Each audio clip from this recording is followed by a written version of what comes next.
Hi everybody, Joey here again, and welcome back to part 2 of my planted tank build series. In today's video, I'm going to show you how I built the stand for the aquarium. You see, when I was renovating my office and adding in the new aquariums, I had one real goal in mind. I wanted all of the aquariums to match.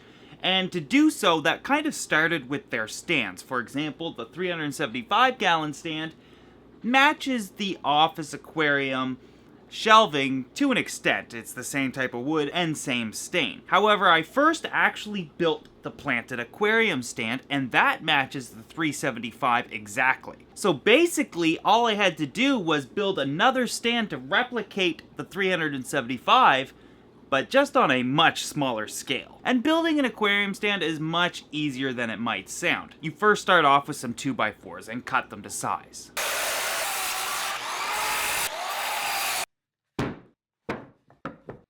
You really just want to focus on creating the top and bottom frames to be the exact dimensions of the aquarium if you want the aquarium to be flush with the stand.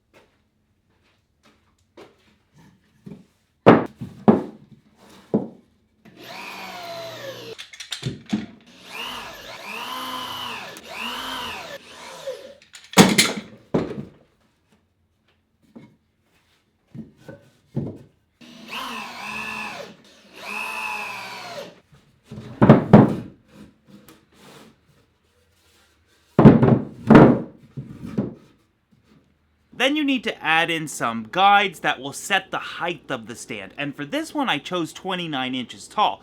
However, that is much shorter than the 375-gallon stand, but it's actually the exact height of my desk.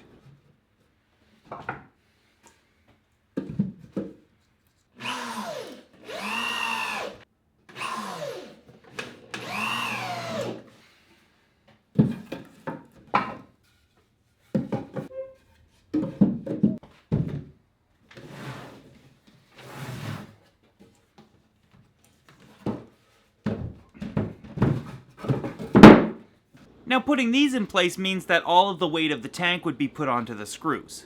And even though most screws have a shearing strength of about 50 pounds, and you're adding in a lot of these screws, that can tend to be enough, especially since we're going to be wrapping this in 3/4 inch plywood, which will add tremendously to the strength. However, it's so cheap and easy to simply add in some more supports, and I do with all of my stands.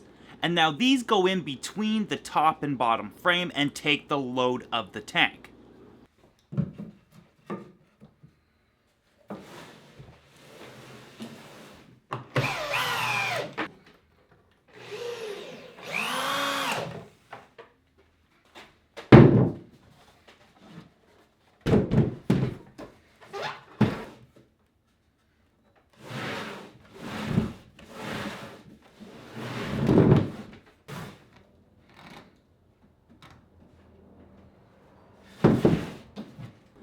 Now, an upright 2x4 of this length can easily support 800 pounds each. So if you do the math, just the uprights alone can support 6,400 pounds. Not including the several hundred pounds of shearing strength the screws offer, or the additional strength that the plywood offers. So if you were ever interested in building your own aquarium stand and were not sure if it would bear the weight, I can assure you it absolutely can. Luckily, I have a lot of screws left over from previous builds, so I don't really incorporate these into the cost, but I really only used about $5 worth. As for the 2x4s, I only used $15 worth, so the frame itself is only costing me 20 bucks. And if you only need something to hold your tank up, that's where I would probably stop. I would most likely also paint it black so it looks a little bit better.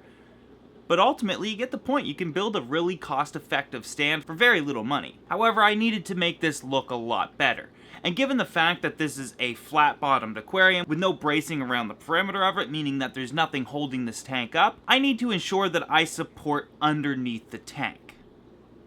You can do this with 2x4s, but I also placed a sheet of plywood on top as well, followed by wrapping it in the same type of plywood, which was 3/4 inch birch. Now, if you decide to have a door on this, one of the easiest ways is to simply cut out a hole where you want the door to be on the front panel or wherever the case might be. However, it's going to take you a little bit more plywood because now you need a piece of plywood that's bigger than that hole. Or if you're really good at cutting these holes out, you can use the piece that you cut out.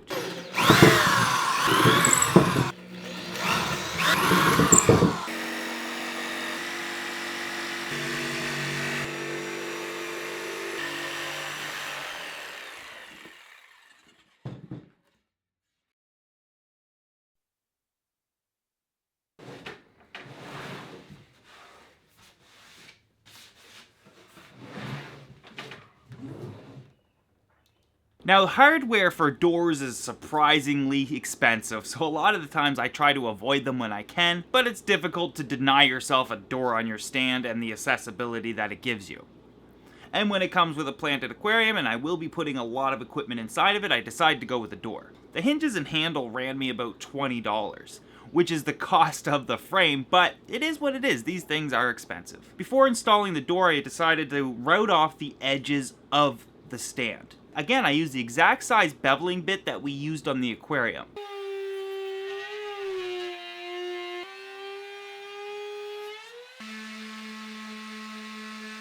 And this will make sure that the rounded corners on the stand as well as the tank are identical and symmetrical. I used a beveling bit for the door as well, which was slightly different. Now at this point I'm about $80 into this stand. Luckily I had tons of stain left over from the 375 build as well as the office aquarium build, although I could have bought a small container of the same stain for about 10 bucks. Again, I've shown you guys how to stain these stands in the past, but this takes me about 4 days. Now my office is a lot different than it was when I built this stand. However, here you can see that the stand nicely matches the 375. Now I know a lot of you might notice that the colors in my office might not match perfectly, but I've said this in the past. I'm colorblind, so it looks great to me. I never noticed these things until my wife says, "You know that's not the same color, right?" As soon as I build the stand, I immediately have to get the aquarium on it just to see what it looks like. Obviously at this point it's not in its final place, but I had to have a little area within the office to work around the tank. And that's really where I set this tank up besides filling it with water. And in next week's video, that's exactly what we're going to do. We're going to move on to the equipment portion of this build, completely setting it up. Followed by the very last video, we'll be planting it and stocking it and going from beginning till end. So if you're not subscribed to this channel and these are things you'd like to see, make sure you do so you don't miss any of it. Anyways, I hope that you guys enjoyed today's video. I'd also like to thank you for watching, and I'll see you guys next Sunday for part 3 of the Planted Tank build series.